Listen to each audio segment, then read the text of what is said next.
Sexta-feira eu tô aqui de volta para dar sequência ao nosso estudo do poder legislativo, falando daquela parte importante, falando efetivamente sobre o processo legislativo. Nas aulas anteriores, nós tivemos uma introdução ao que é efetivamente esse processo legislativo. Eu espero que você tenha compreendido que processo legislativo é qual o caminho que o legislador tem que percorrer para que possa criar atos normativos primários, que são aqueles atos que decorrem diretamente da Constituição. Rafael, me lembra um pouquinho, já esqueci da última aula, tenho certeza que não. Onde estão previstos esses atos normativos primários? Bom, os atos normativos primários estão previstos no artigo 59 da Constituição. E se você fez a leitura, fez a marcação do artigo 59, você vai perceber que o primeiro inciso do artigo 59, que trata dessa questão, são as emendas à Constituição.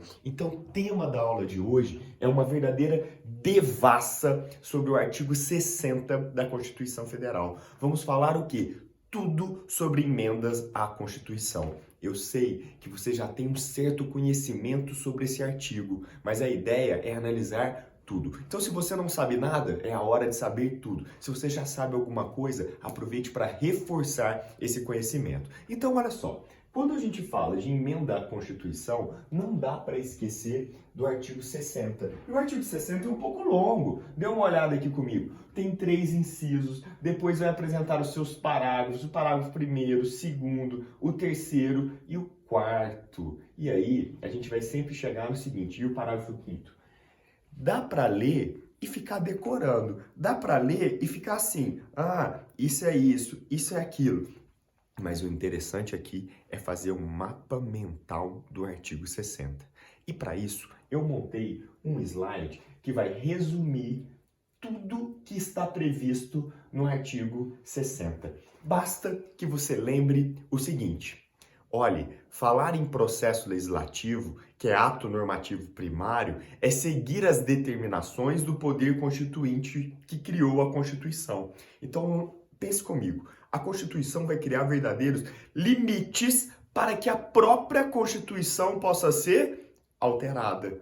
Lembre sempre disso, nossa Constituição pode ser alterada? Claro que sim, por isso que existe o artigo 60. O próprio legislador sabe que é importante permitir que a Constituição seja alterada, senão ia existir o quê? Um verdadeiro descompasso do texto constitucional com a realidade. É o que nós já estudamos e falávamos que isso se chama de fossilização do direito. O direito ficaria arcaico, o direito não daria conta de abarcar a nossa realidade. Então, é possível que a Constituição seja atualizada. De tempos em tempos, a Constituição pode ser modificada. Então, pense comigo, é possível modificar a Constituição? Claro que é, só que não é de qualquer jeito. Para modificar a Constituição, existem verdadeiras limitações. E se você ler o artigo 60, ele está tratando do quê? De limitações para modificar a própria Constituição. Então, esse processo legislativo de emenda à Constituição é um processo legislativo muito rico, muito cheio de detalhes. E aí você vai ter que lembrar comigo, se é tão rico, se é tão cheio de detalhes, isso vai aparecer nas suas provas, com toda certeza. Então você faz essa devassa no artigo 60 e mata essa matéria com muita tranquilidade. Eu vou sair da frente, você pode observar o slide junto comigo, e aí nós temos que tratar uma série de discussões. Primeira destas discussões. Emenda à Constituição, e retomando um pouquinho do que a gente estudou na última aula, é um ato normativo primário porque deve seguir o que está previsto na Constituição. Então, a Constituição que vai trazer essas limitações. Pense comigo, se descumprir uma dessas limitações, a emenda à Constituição será considerada inconstitucional. Então, desrespeitar as limitações determinadas pelo poder constituinte significa que aquela emenda não pode acontecer. É uma emenda inconstitucional. É uma emenda que, se caso alterou alguma coisa, tem que ser retirada e jogada para fora do ordenamento jurídico. Então, note, é possível, sim, o controle de constitucionalidade das emendas à Constituição. E por que eu estou repetindo tanto essa situação que até ficar sem voz? Por o seguinte motivo. As normas originárias da Constituição jamais podem ser consideradas inconstitucionais. E a emenda à Constituição, quando acontece e dá certo, ela se torna uma norma da Constituição, mas não é uma norma da Constituição originária. Então, se o processo de ingresso for fraudulento, se o processo de ingresso não for correto, ele pode ser expurgado. É o cara, é o cara. E é exatamente essa metáfora. É a pessoa que fraudou um concurso público, que usou um ponto para fazer a prova de um concurso público e acabou entrando como, por exemplo, magistrado. Passa um tempo, descobre a fraude, descobre que ele não entrou pelo caminho certo, ele não percorreu o caminho adequado para se tornar magistrado. O que devemos fazer com essa pessoa? Retirar do cargo de magistrado. Então, na hora que descobrimos que a emenda constitucional não percorreu o caminho certo para sua aprovação, ela pode ser feita o quê? Retirada. E essa emenda constitucional retirada do ordenamento jurídico, nós vamos falar que ela sofreu um controle de constitucionalidade. Então, voltando, emenda à Constituição vai se tornar uma norma da Constituição, mas não é uma norma originária. Se ela não é uma norma originária, para ser criada, tem que seguir exatamente o que a Constituição determina. E caso não faça isso, ela pode ser retirada, ou seja, ela pode ser declarada inconstitucional. Então tem muitos detalhes, muitos detalhes sobre emenda à Constituição que você pode, olhando aqui, já tentar imaginar. Então pense sempre comigo, descumpriu o caminho da emenda à Constituição, essa emenda, para fazer a emenda à Constituição, esta emenda à Constituição será considerada inconstitucional. Então, pela última vez, e a gente vai brincar de Marília Mendonça e superar isso. Emenda à Constituição pode ser considerada inconstitucional? Sim. Quando? Quando não cumprir ou quando desrespeitar as limitações, ou em outras palavras, quando não cumprir os caminhos determinados pelo poder constituinte. Bacana? Então, se você entendeu isso, podemos fazer o nosso mapa mental com muita tranquilidade. Se eu fizer a leitura do artigo 60, os seus incisos e os seus 5 parágrafos, eu quero que você chegue neste resumo.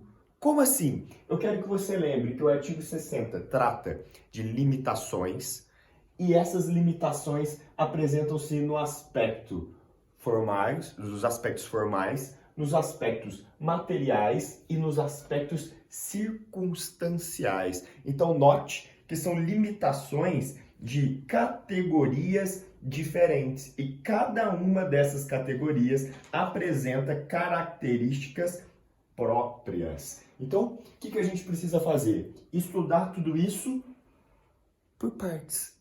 Primeiro a gente estuda limitações formais, depois limitações materiais, depois limitações circunstanciais. É claro que esse slide, eu saio da frente de novo, é claro que esse slide também tem a finalidade que você memorize com muita tranquilidade o artigo 60.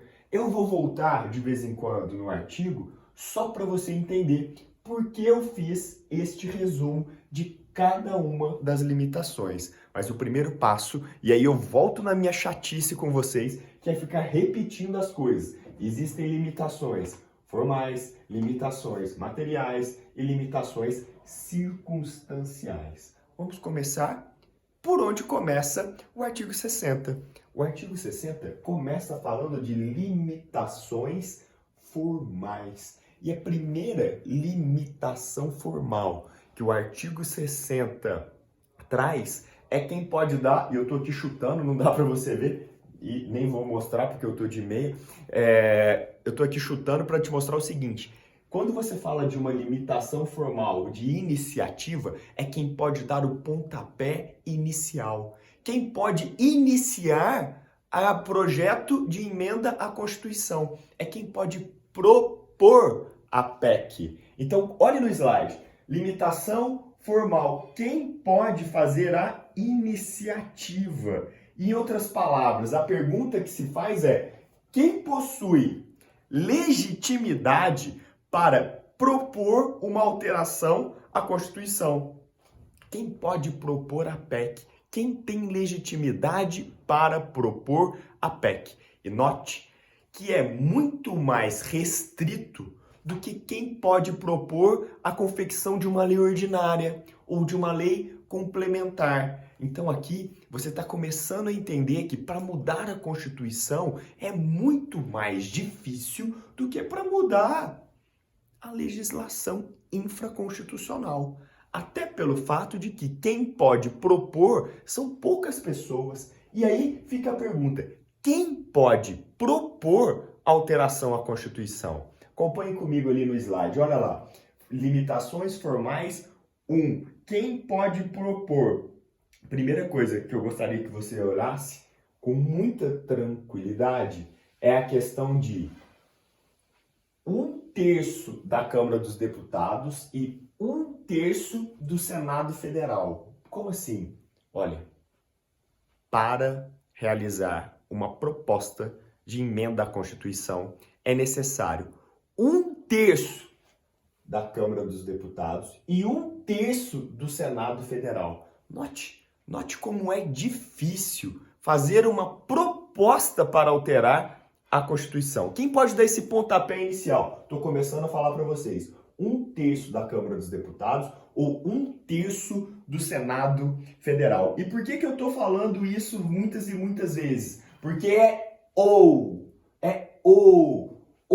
1/3 da Câmara dos Deputados ou 1/3 do Senado Federal. Então, não tem que pensar que tem que ter 1/3 na Câmara e tem que ter 1/3 no Senado. Negativo. Basta 1/3 na Câmara, que já pode ser proposta. Basta 1/3 no Senado Federal, que já pode ser proposta essa tentativa de alteração da Constituição. Então, você vai lembrar sempre, é de forma alternativa. E aí, a prova da OAB já perguntou assim: pode um deputado federal propor uma PEC, um projeto de emenda à Constituição? Não, porque precisa do quê? De 1/3 da Câmara dos Deputados. A OAB não perguntou, mas eu te pergunto: pode um senador propor uma PEC?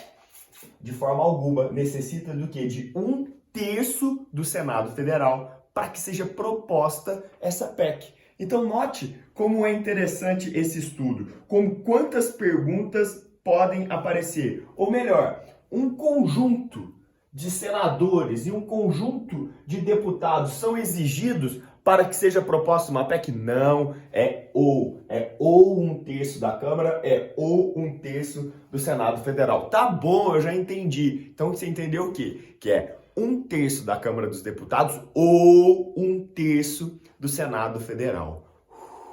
Para deixar sua cabeça assim, ó, bem leve, bem tranquila, a gente vai lembrar do quê? É mais fácil de lembrar.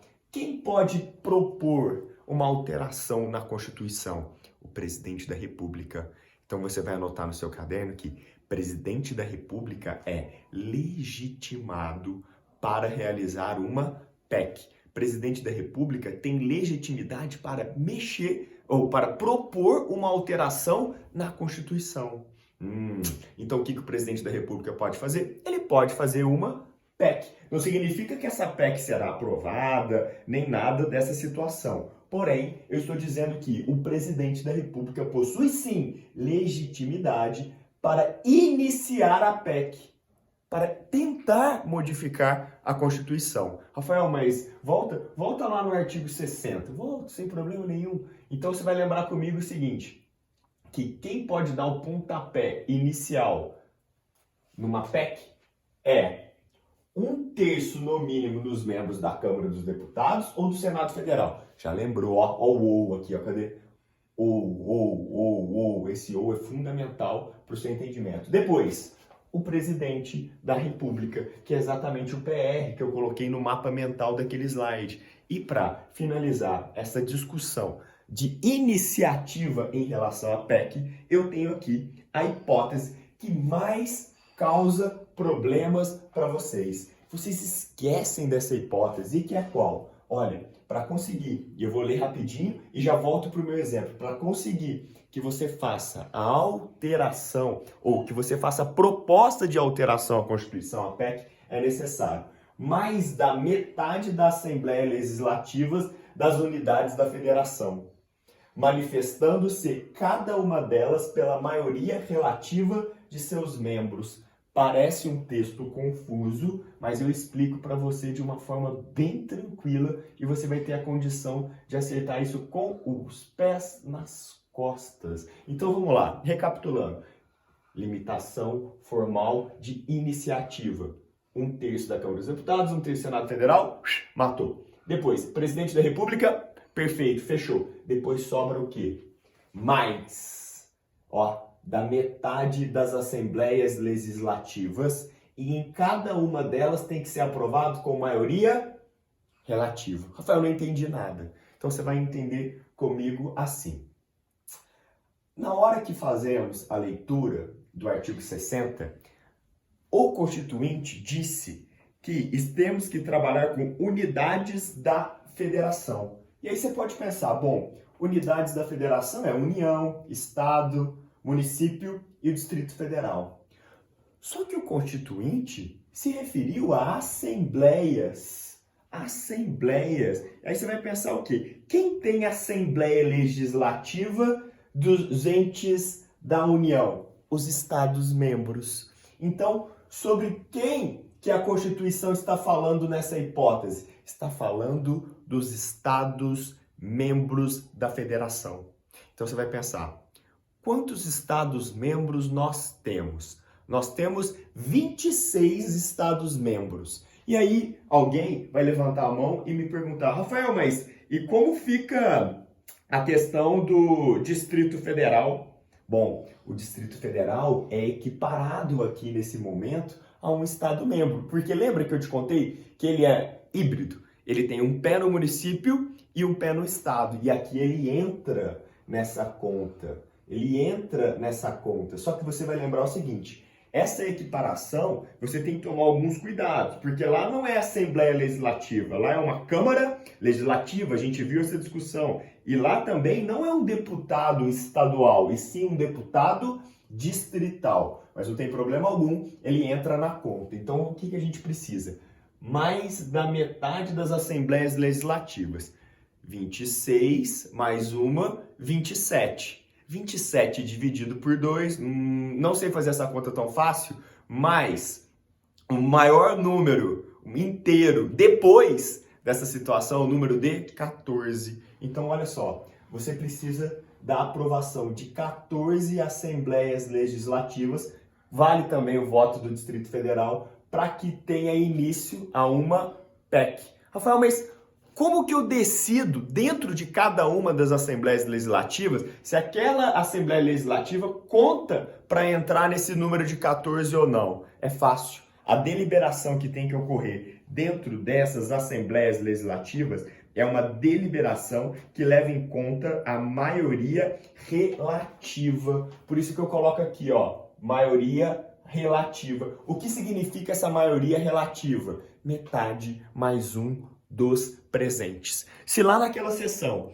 metade mais um dos deputados ali presentes votarem para que sim, querem essa PEC, querem esse projeto de emenda à Constituição, estaremos dando início à PEC. Então, olha só, a limitação é tão grande que eu estou falando das limitações formais e fiquei na primeira aula falando só da limitação formal do quê? De iniciativa, que é quem pode dar o pontapé inicial nessas questões. E se você, mesmo não tendo estudado, estou saindo da frente, mesmo não tendo estudado as outras ainda, conseguir, através dos slides, ou deste slide especificamente, que é um verdadeiro mapa mental da matéria, voltar no artigo 60 e conseguir identificar cada um destes elementos no artigo 60, você já estará fazendo um ótimo estudo de direito constitucional, apto a resolver